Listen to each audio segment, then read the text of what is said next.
Good morning students. 12th अर्थशास्त्र के period में हम लोगों ने कल एक चैप्टर न्यू स्टार्ट किया था, मुद्रा। मुद्रा के बारे में हम लोगों ने पहले जानकारी ली थी विनिमय की। वस्तुओं एवं सेवाओं का आदान प्रदान, यानी कम आवश्यक वस्तु देकर अधिक आवश्यक वस्तु प्राप्त करना विनिमय कहलाता है। अर्थशास्त्र की लैंग्वेज में कहें तो वस्तुओं एवं सेवाओं के स्वैच्छिक, वैधानिक, पारस्परिक हस्तांतरण को हम विनिमय कहते हैं। तो कल हम लोगों ने वस्तु विनिमय के बारे में देखा था कि वस्तु विनिमय यानी एक वस्तु देकर बदले में दूसरी वस्तु प्राप्त करना।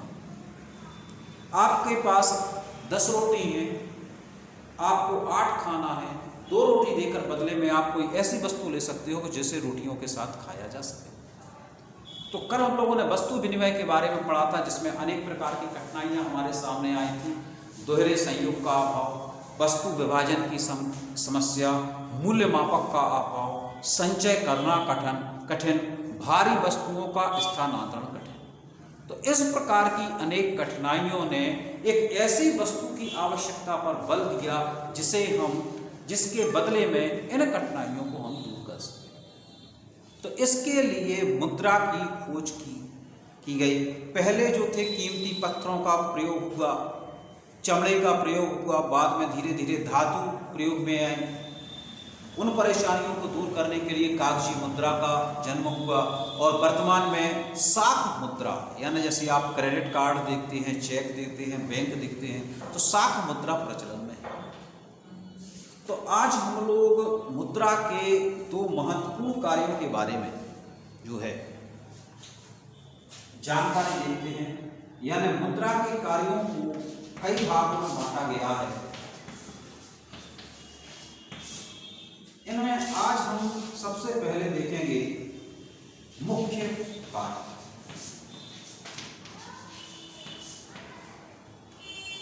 मुख्य कार्य के अंतर्गत 2 कार्य आ जाते हैं। सबसे पहले आता है विनिमय का माध्यम।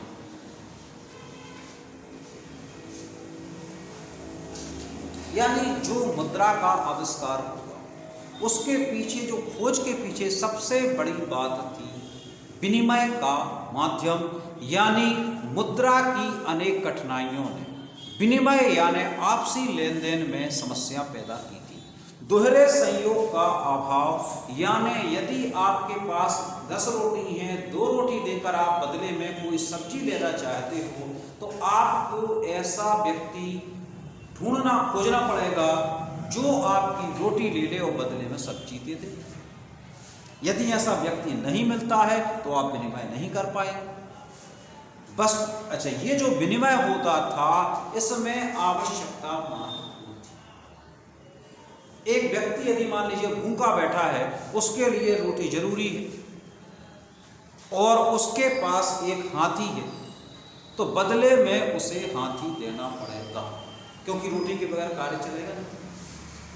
तो सबसे बड़ी जो बात आती है कि जो विनिमय चल रहा था उसमें आवश्यकता महत्वपूर्ण थी। कई बार एक पक्ष हानि में रहता था, एक पक्ष लाभ में रहता था।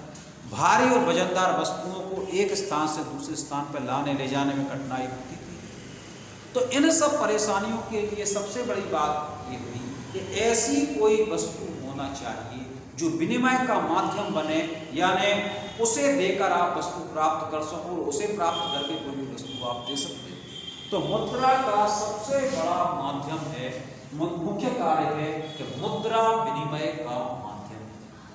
मुद्रा के द्वारा हम कोई भी वस्तु प्राप्त कर सकते हैं और मुद्रा को देकर कोई भी वस्तु जो है बदले मुद्रा प्राप्त करके कोई भी वस्तु दे सकते हैं। यानी विनिमय का माध्यम मुद्रा बन गई है। आज यदि मुद्रा के द्वारा जो है हम कोई भी वस्तु खरीद सकते हैं, सुख सुविधाएं जुटा सकते हैं, तो विनिमय यानी जो क्रय शक्ति, उसका माध्यम जो है मुद्रा है। मुद्रा ने विनिमय की अनेकों कठिनाइयों को दूर कर दिया।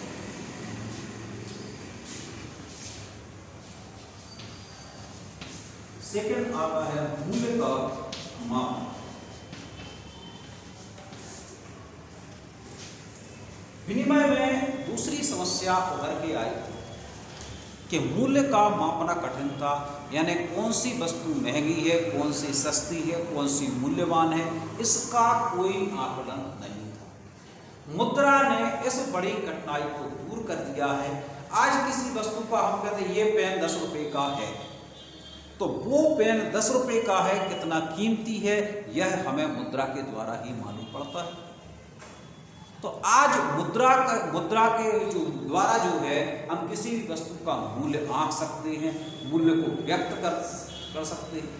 इससे हमें ये मालूम पड़ जाता है कि कौन सी वस्तु महंगी है, कौन सी सस्ती है।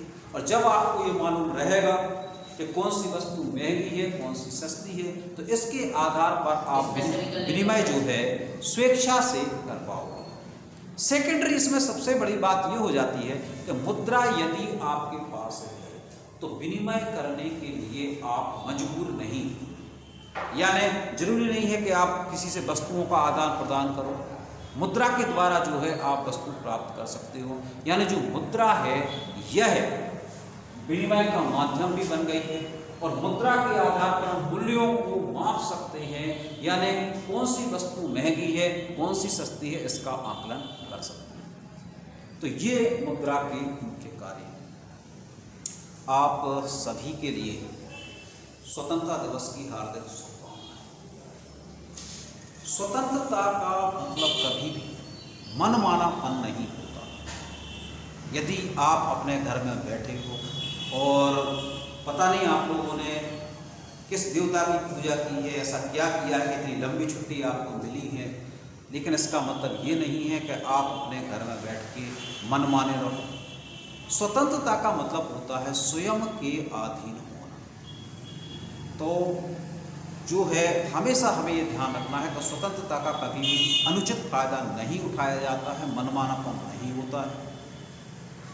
ऐसी संभावना है कि शायद सितंबर में स्कूल खुल सकते हैं।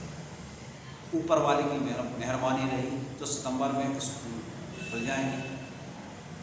और यदि ऐसा होता तो एक गिफ्ट मेरे पास है आप लोगों के लिए कि जो भी हम लोग वीडियो भेज रहे हैं, जो लोग हम लोग जानकारी भेज रहे हैं, इसको आप कलेक्ट करते जाओ, इसको आप रिटर्न कर लो, इसकी पूरी अच्छे से तैयारी कर लो आप, ताकि ये जो समय है व्यर्थ ना जाए। Thank you.